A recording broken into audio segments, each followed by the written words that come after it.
মৰমৰ ছাত্ৰ-ছাত্ৰীসকল, তোমালোক আটাইকে মোৰ চেনেল অনুপ্ৰেৰণালৈ স্বাগতম জনাইছো। আজি অনুশীলনী ৩.২ৰ প্ৰথমতে ১২ নম্বৰ অংকটো লৈছো। এই অংকটোত আছে ABCD সামান্তৰিকত AC আৰু BD কৰ্ণই ই বিন্দুত সমদ্বিখণ্ডিত হয়। যদি AE সমান 10x তেন্তে AC ৰ জোখ উলিওৱা যদি x = 3 হয়। এতিয়া আমি প্ৰথমতে সামান্তৰিকটো আঁকিম। এইটো এটা সামান্তৰিক, আমি নাম দিলো A B C আৰু D। ইয়াৰ কৰ্ণ দুডাল আঁকি ললো, এডাল কৰ্ণ আৰু এডাল কৰ্ণ। এতিয়া আমাক কৈছে যে ই বিন্দুত সমদ্বিখণ্ডিত হয় আৰু AE ৰ জোখ অৰ্থাৎ এইখিনি জোখ দিয়া আছে আমাক 10x, এৰ পৰা ইলৈ 10x দিয়াই আছে। এতিয়া তোমালোকে চোৱাচোন, x ৰ মান 3 দিয়া আছে, গতিকে এৰ পে ইলৈকে কিমান হ'ব আমি ওলাই আছে আমাৰ 10 × 3 = 30 হ'ব। তোমালোকে নিশ্চয় বুজিলা।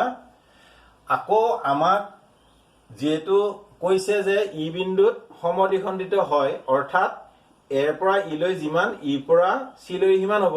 গতিকে এইখিনিৰ পৰা এইখিনিলৈ যদি 30 হয়, ইয়াৰ পৰা ইয়ালৈ 30 হ'ব, অৰ্থাৎ 30 + 30 60 হ'ব। AC সমান 60 হ'ব। গতিকে এতিয়া আমি লিখিম সমাধান।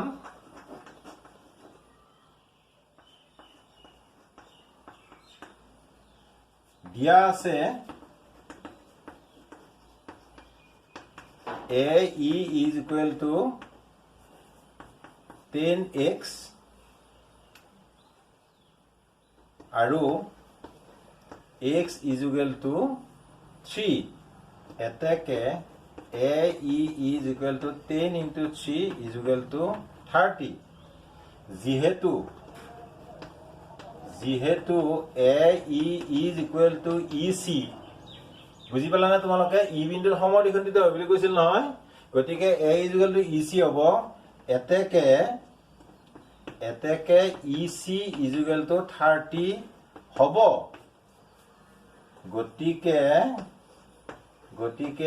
AC = AE + EC কিমান হ'ব?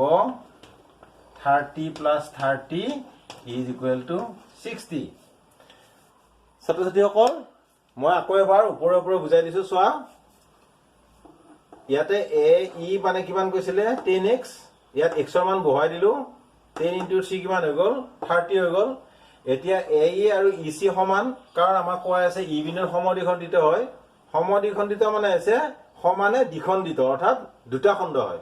গতিকে এইখিনি যদি 30 হয়, এইখিনিও 30 হ'ব, আৰু 30 যোগ কৰিলে কি হ'ব?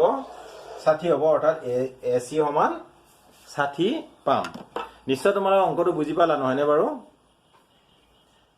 ছাত্ৰ-ছাত্ৰীসকল, এবাৰ তোমালোকলৈ লৈ আহিছো এটা অতি গুৰুত্বপূৰ্ণ অংক। সেই অংকটো তোমালোকে চোৱাচোন। ABCD সামান্তৰিকত BD কৰ্ণৰ ওপৰত AE আৰু CF লম্ব ৰেখাখণ্ড হলে দেখুওৱা যে ত্ৰিভুজ AED সৰ্বসম ত্ৰিভুজ CFB।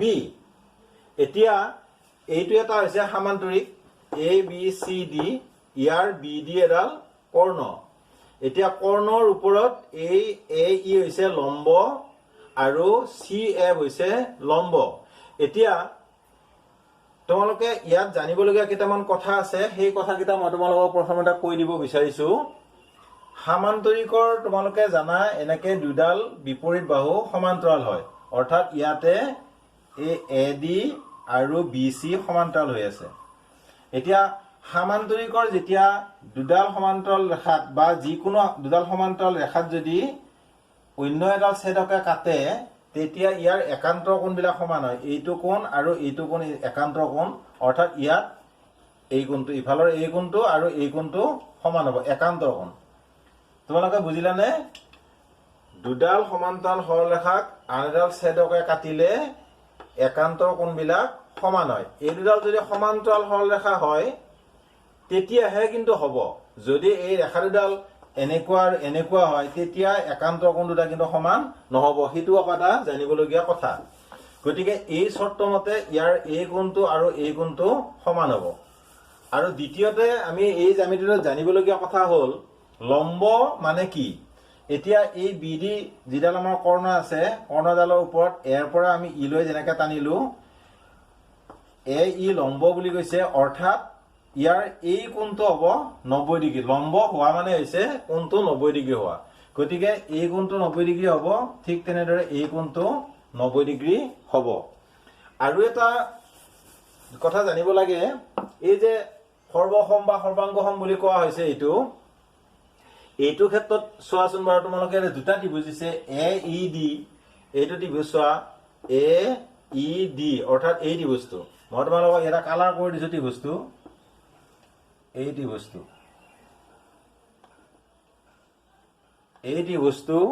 আৰু এইটো ত্ৰিভুজ।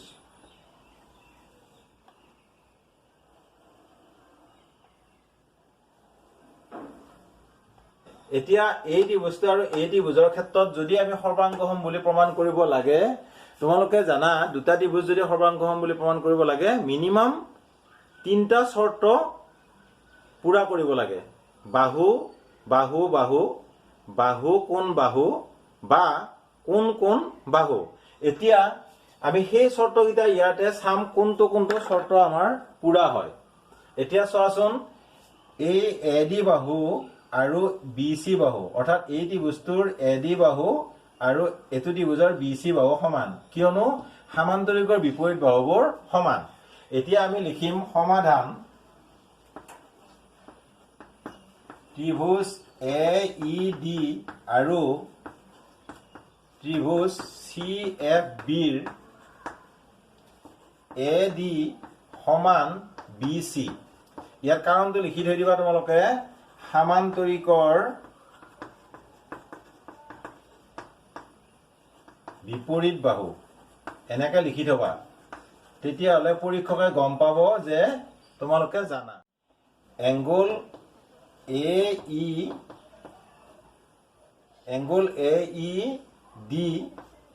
is equal to angle CFB is equal to 90 degree, অৰ্থাৎ AEDও 90 ডিগ্ৰী আৰু CFBও 90 ডিগ্ৰী, অৰ্থাৎ এই কোণটো সমান। আৰু দুটা চৰ্ত হ'ল বাহু আৰু কোণ হ'ল।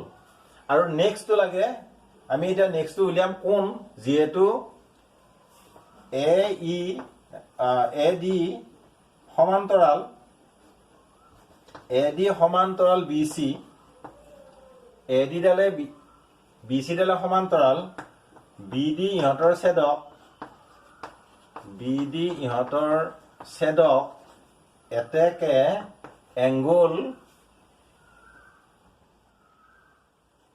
ADE is equal to angle CBF। বুজি পালা? এংগল ADE অৰ্থাৎ এই এংগলটো কাৰ সমান? CBF অৰ্থাৎ এই এংগলটোৰ সমান। 3টা চৰ্ত হ'ল। চোৱাচোন, এটা প্ৰথমত আমি বাহু পালো, দ্বিতীয়টো কোণ পালো আৰু তৃতীয়টো আকৌ কোণ পালো, অৰ্থাৎ কোণ কোণ বাহু চৰ্ত মতে AAS মতে এই ত্ৰিভুজ দুটা সৰ্বাংগসম। এতেকে ত্ৰিভুজ AED সৰ্বাংগসম ত্ৰিভুজ CFB কি চৰ্ত মতে হ'ল? কোণ কোণ বাহু, অৰ্থাৎ এংগল S, অৰ্থাৎ এংগল চাইড AAS মতে আমাৰ এই ত্ৰিভুজ দুটা সৰ্বাংগসম হৈছে। ছাত্ৰ ছাত্ৰীসকল, তোমালোকে নিশ্চয় এই অংকটো বুজি পাইছা। তোমালোকে যদি বুজা নাই মোক কমেণ্ট কৰি জনাবা, মই আকৌ বুজাবৰ কাৰণে নিশ্চয় চেষ্টা কৰিম। এইবাৰ আহিছো 14 নম্বৰ অংকটোলৈ। এই অংকটোত আছে ABCD চতুৰ্ভুজৰ AB আৰু CD বাহুক যথাক্ৰমে P আৰু Q বিন্দুলৈ বৰ্ধিত কৰা হ'ল। প্ৰমাণ কৰা যে angle ADQ plus angle CBP is equal two angle A plus angle C। এতিয়া তোমালোকে এইটো চতুৰ্ভুজ দেখিছা এ বি চি ডি এইটো চতুৰ্ভুজ ইয়াৰ এ বি বাহুক পি বিন্দুলৈ বঢ়াই দিলো ইয়াত এটা কোণ উৎপন্ন হৈছে চি ডি বাহুক কিউ বিন্দুলৈ বঢ়াই দিলো ইয়াত এটা কোণ উৎপন্ন হৈছে এতিয়া এই কোণখিনি আৰু এই কোণখিনি যোগ কৰিলে এইখিনি কোণ আৰু এইখিনি কোণ যোগ কৰাৰ সমান হ'ব বুলি আমাক প্ৰমাণ কৰিব দিছে তোমালোকে নিশ্চয় জানা চতুৰ্ভুজৰ এই যিকেইটা অন্তঃকোণ আছে অৰ্থাৎ ভিতৰৰ কোণকেইটা যোগ কৰিলে সদায় 360 ডিগ্ৰী হয় সেয়া আমি লিখিম সমাধান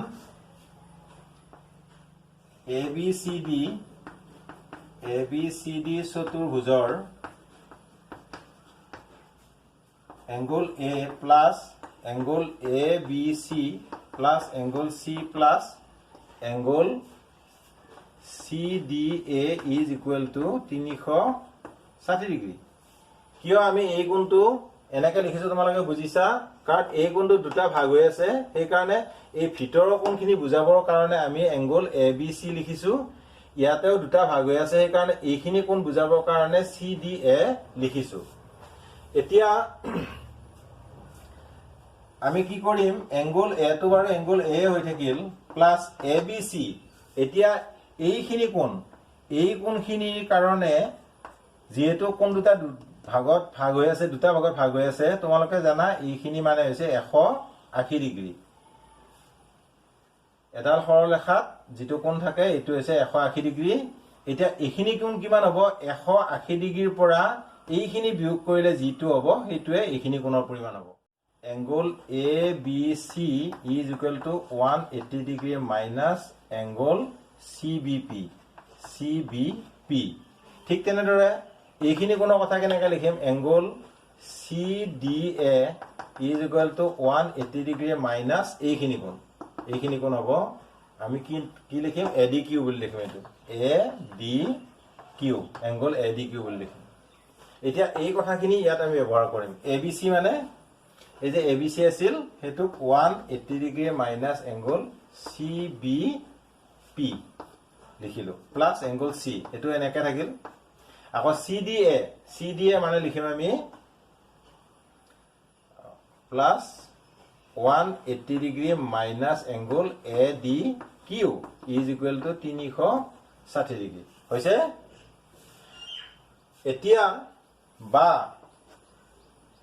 angle A আৰু angle C আমি ইফালে লিখিলো angle A plus angle C লিখিলো আৰু যিমান আছে সব ইফালে লৈ যাম আমি কি লৈ যাম ইফালে আছিল 360 ডিগ্ৰী আছিল সমান চিহ্ন হোৱাতে 180 আৰু 180 এই দুইটা যোগ কৰিলে কিমান হ'ব 360 হ'ব নিশ্চয় গতিকে এই 360 টো আমি ইফালে লৈ যাম মাইনাস কিমান হ'ব এটো 360 ডিগ্ৰী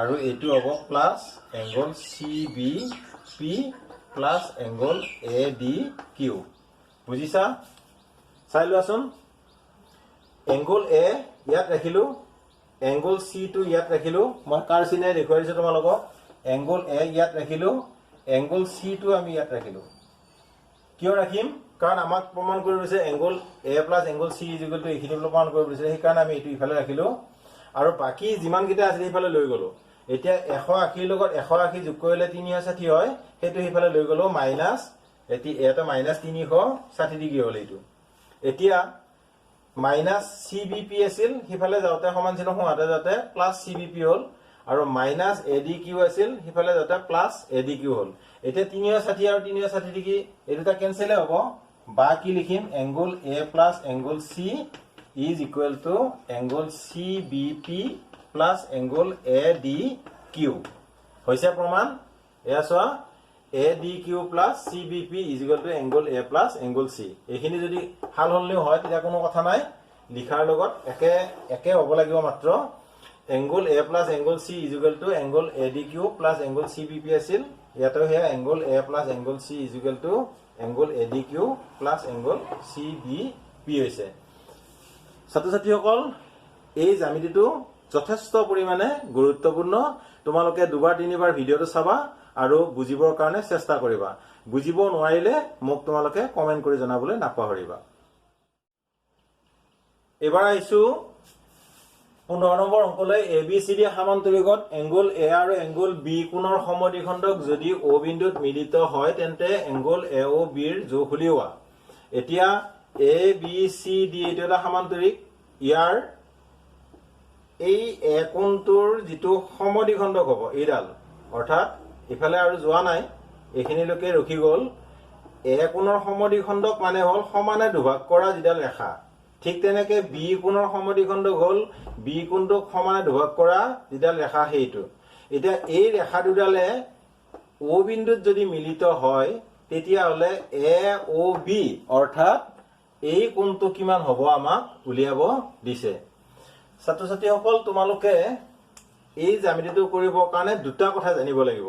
এটা জানিব লাগিব সামান্তৰিকৰ যিটো ক্ৰমিক কোণ, এই কোণটো আৰু এই কোণটো ক্ৰমিক, সেই ক্ৰমিক কোণৰ যোগফল 180 ডিগ্ৰী।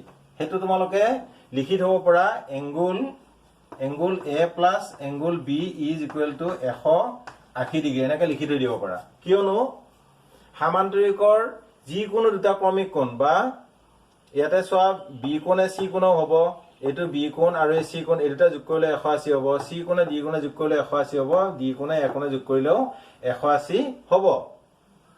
ক্ৰমিক কোণক আমি সন্নিহিত কোণ বুলিও ক'ব পাৰো। এতিয়া A কোণে B কোণে যোগ কৰিলে 180 ডিগ্ৰী হ'ব, সেই কথাটো আমাৰ এই জ্যামিতিটোত প্ৰয়োজন হ'ব। সেইকাৰণে এতিয়া সেইটো তোমালোকে মনত ৰাখি থোৱা। এতিয়া A কোণ আৰু B কোণ যদি 180 হয়, ইয়াক আধা কৰিলে কি হ'ব বাৰু? Angle A/2 plus angle B/2 is equal two, তেতিয়াহ'লে 180/2, অৰ্থাৎ প্ৰত্যেককে যদি আমি 2ৰে হৰণ কৰি দিওঁ তেতিয়া কি হ'ব? বা angle A/2 plus angle B/2 is equal to 90 degree হ'ব। অৰ্থাৎ ইয়াৰ আধা কোণ আৰু ইয়াৰ আধা কোণৰ যোগফলটো সদায় 90 ডিগ্ৰী হ'ব এই ক্ষেত্ৰত। এতিয়া আমি মূল জ্যামিতিটো কৰিবলৈ যাম। প্ৰথমতে লিখি ল'ম সমাধান। ত্ৰিভুজ AOB, এইটো এটা ত্ৰিভুজ AOB, তিনিটা কোণ আছে, এইটো কোণ, এইটো কোণ, এইটো কোণ। ত্ৰিভুজৰ তিনিটা কোণ যোগ কৰিলে 180 ডিগ্ৰী হয়, তোমালোকে সেইটো জানা। গতিকে আমি লিখিম ত্ৰিভুজ ABC ৰ half angle A plus half angle B plus AOB, angle AOB is equal to 180 degree. বুজিছা নিশ্চয়? এই ত্ৰিভুজটোৰ এইটো কোণৰ আধা আৰু এইটো কোণৰ এইটো কোণ আধাখিনি আৰু এইখিনি, এই গোটেইখিনি লগ কৰিলে 180 ডিগ্ৰী হ'ব। এতিয়া আমি ইতিমধ্যে এইখিনি উলিয়াই থৈছো। এয়া half angle A plus half angle B মানে কিমান? 90 ডিগ্ৰী উলিয়াই থৈছো। গতিকে এইখিনি লিখিম 90 degree plus angle AOB is equal to 180 degree, বা angle AOB is equal to 180 degree minus 90 degree, বা angle AOB is equal to 90 degree. অৰ্থাৎ এই কোণটোৰ পৰিমাণ হ'ব 90 ডিগ্ৰী। তোমালোকে নিশ্চয় বুজিছা অংকটো, সহজ অংক এইটো। বুজিবলৈ চেষ্টা কৰিবা, ভিডিঅ'টো ভালদৰে চাবা, বুজি নাপালে মোক কমেণ্ট কৰি জনাবা। ছাত্ৰ ছাত্ৰীসকল, আমি আহি অনুশীলনীৰ একেবাৰে শেষৰ অংকটোত উপনীত হৈছো, 16 নম্বৰ অংকটো। এই অংকটো আচলতে তোমালোকক এটা মৌখিক হিচাপে দিছে। তোমালোকে নিশ্চয় জানা চতুৰ্ভুজৰ চাৰিওটা কোণ যোগ কৰিলে 360 ডিগ্ৰী হয়। তোমালোকে চোৱাচোন বাৰু ছবিটো। এইটো ধৰি ল'লো আমি এটা চতুৰ্ভুজ। এই চতুৰ্ভুজৰ এই চাৰিওটা কোণ অনুপাতটো দিছে 3, 4, 5 আৰু 6। ইহঁত এনেকুৱা অনুপাতত আছে। এতিয়া যদি আমি ধৰি লওঁ এইটো কোণ 5x, এইটো 4x, এইটো 5x, এইটো 6x, তোমালোকে কি পাবা? তুমি 5x plus 4x plus 5x plus 6x is equal two 3.5 7 বছৰ 12 18 18x। এতিয়া এই গোটেইকেইটা যোগ কৰিলেতো আমি জানো ইতিমধ্যে 360 হয়। গতিকে কি পাম আমি? 18x ইজ ইকুৱেল টু 360, বা x ইজ ইকুৱেল টু কিমান হ'ব? 18 দুগুণ 36, 20 ডিগ্ৰী। এটাকে এইটো হ'ব 3 20 60, এইটো হ'ব 4 20 80, এইটো হ'ব 5 20 100, এইটো হ'ব 6 20 120। এইখিনি হ'ব কোণ। কৰিবা নিশ্চয়। তোমালোকে মোৰ ভিডিঅ'সমূহ চাই মই দিয়া অংকবিলাক তোমালোকে বুজিছা, বুজিবলৈ চেষ্টা কৰিছা। মোৰ ভিডিঅ'সমূহ তোমালোকে যদি কিবা কাৰণত বুজাত অসুবিধা পাইছা মোক কমেণ্ট কৰি জনাবা, বন্ধুসকলৰ লগত শ্বেয়াৰ কৰিবা, ভাল পালে লাইক কৰিবা। তোমালোক আটাইলৈ ধন্যবাদ জ্ঞাপন কৰি আজিৰ পাঠৰ ইমানতে মই সামৰণি মাৰিছো। ধন্যবাদ।